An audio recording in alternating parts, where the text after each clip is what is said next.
Hey everybody, what is up? Welcome back to Final Trade. I wanted to give you my soft predictions for 2022, and what I mean by that is it's not going to be things like, oh, I think Scalding Tarn is going to $75 or anything like that. It's more of the kind of big picture trends that I suspect are going to come to fruition in 2022.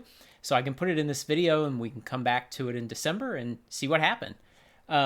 First off, I think the price of grading cards is going to continue to crash.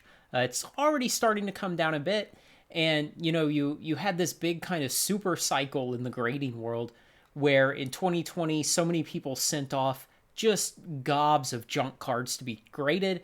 It backed up all the grading houses. A lot of them either shut down new orders entirely or severely restricted them to just the most expensive services. And it's taken a lot of time to kind of work that through the system. Now, on the back of that, you see the grading houses kind of stopped caring about quality. And there is no end to the videos that I get on my feed of some guy doing a live opening of his shipment from PSA, and they sent him $100,000 of somebody else's graded cards.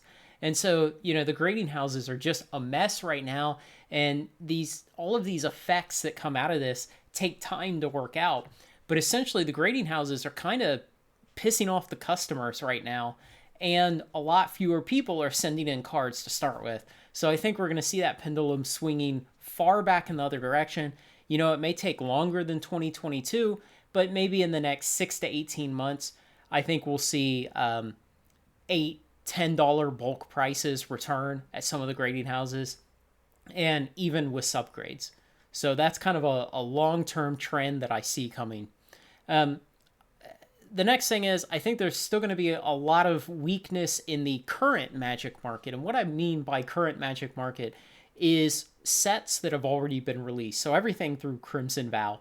And, a lot of these 2021 sets, they all kind of paled in comparison to Modern Horizons 2 and Time Spiral Remastered. But the problem with Time Spiral was WotC so completely bumbled the distribution of that product that it never got to really achieve what it could have in terms of being a great set and being popular and well received. And so I think these products from 2021, kind of with the exception of Modern Horizons 2, will just kind of stay soft on price for a while. They're going to have to work through the system. They're going to have to be consumed by being opened. And I don't see that we're going to see big upticks in price on those things in the short run. The long run, of course, they will. I think revamped Magic, which I'll kind of say is Kamigawa forward, that revamped Magic that we're going to start seeing now in 2022, I think that's going to be really well received. WotC has seen that it's losing market share to Flesh and Blood, a little bit to MetaZoo, and, nothing will light a fire under them better than that for turning the products around, spending more time, spending more money on the products, play testing better so there are fewer bans, fixing all of these problems that they kind of have at times when they're allowed by the market to get fat and lazy and decadent and churn out junk. And so I think we're going to start seeing that turning around in the opposite direction in 2022. And so these products going forward, I think the market will receive them really well. So the next prediction is there was this kind of leaked information supposedly from inside WotC a few months ago that in 2022 they'll be doubling the MSRP of draft products, so the booster boxes and the booster packs. No, I do not believe that it's going to happen at all. If WotC is actually concerned with losing market share, the last thing they're going to do is go and double MSRP. That's crazy. I bet what happened is some, director level or VP level person inside WotC probably said, hey, finance guy over there, why don't you prepare a report and tell us what do you think would happen in terms of market share, top line revenue, bottom line profit, things like that, if we increase the MSRP by 20, 40, 60, 80, and 100%. And so probably what happened is they prepared that report and they said, here's how we think the market would take it based on historical actuals. And, when that leaked out, if the leak is even real, it kind of got lost in translation as well, they're going to increase MSRP by 100%. No, I mean, I would actually bet money that they won't increase MSRP 100%. The next thing is Pokemon sealed product prices. I think those will stay kind of weak. I think we're going to see Evolving Skies and Brilliant Stars both sink down into that kind of $90 to $95 level over the next few months. Remember, Pokemon USA said they were going to double printing capacity in 2022, and it appears they are ahead of schedule on doing that. And so all of these current sets, if they go back to the printer at all in 2022, they're probably going to be printed numerously enough to bring the prices down into that low $90 area, which for card stores really stinks. But if you like opening boxes or you like sticking them back in closets, then it's going to be pretty good. I think it's going to be a good year for that. I predict that increased Pokemon capacity is also going to put downward pressure on other TCGs, because there are some people out there who play Magic and play Pokemon, or play Pokemon and play Flesh and Blood. And when those people look around and they see, hey, I can get whatever the newest Pokemon set is for $90 to $95 a box, or I can get whatever the newest Magic set is for $100 to $110, sometimes they're going to change their historical behavior and they're going to buy that Pokemon box when they might have in the past bought the Magic box. And so that's going to put a slight downward pressure on the price of boxes of these other games. And so even if you don't play Pokemon, you will benefit a little bit from Pokemon increasing printing capacity so much in 2022. So in light of those couple of things, my next prediction is there's going to be a lot of opportunity for people like you and me, just average people on the internet, to buy sealed product at below wholesale prices. And, I'm a big fan of that when I do my weekly sealed deals and my what did I buy this last month kind of videos.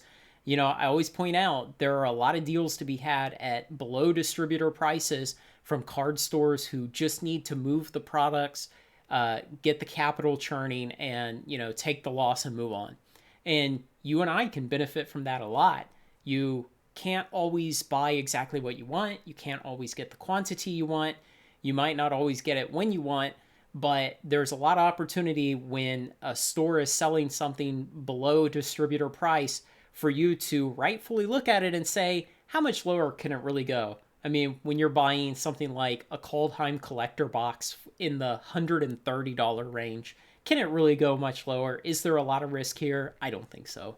So I think there's going to be a lot more opportunities for that in 2022, given, again, the increased print capacity and the kind of fire lit under their behind that WotC has right now because of a loss of market share.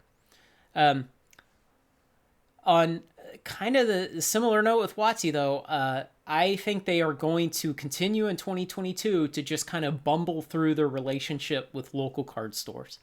And, it's kind of a shame because they're such a poorly run company and they're just kind of too large to maneuver quickly. They don't have any real sense. The incentives are set up incorrectly within the company. And so you'll watch them and they'll do things where, once in a while they'll do something that helps out local card stores. And then sometimes they'll make decisions that only help out that small percentage of stores that are Wizards Play Network certified stores, which is very few stores. But then they'll just make decisions like, again, Time Spiral Remastered, sending most of the product to Amazon to sell directly.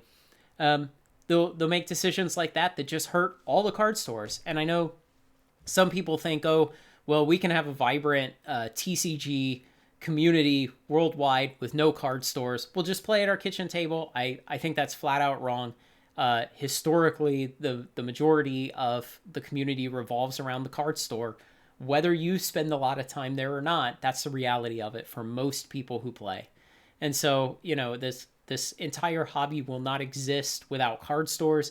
And WotC has a history of just kind of bumbling around and not really having a cohesive strategy for how to support card stores, make sure they stay strong so they can keep selling WotC products. And I do not think that'll change in 2022. I think we'll still see the same baffling mix of beneficial and detrimental decisions made by WotC towards card stores. And so those are kind of my predictions. And, just to throw in a last one, yeah, I do actually think Scalding Tarn is going to $75. It may take a year after Modern Horizons 2 goes out of print, but, if you're so crazy as to speculate on modern single cards, that's the one I would do. But stay away from that stuff because most of the time it's just a wild bet, and it's better to make much more reliable, good returns on sealed product than to just basically gamble on modern singles.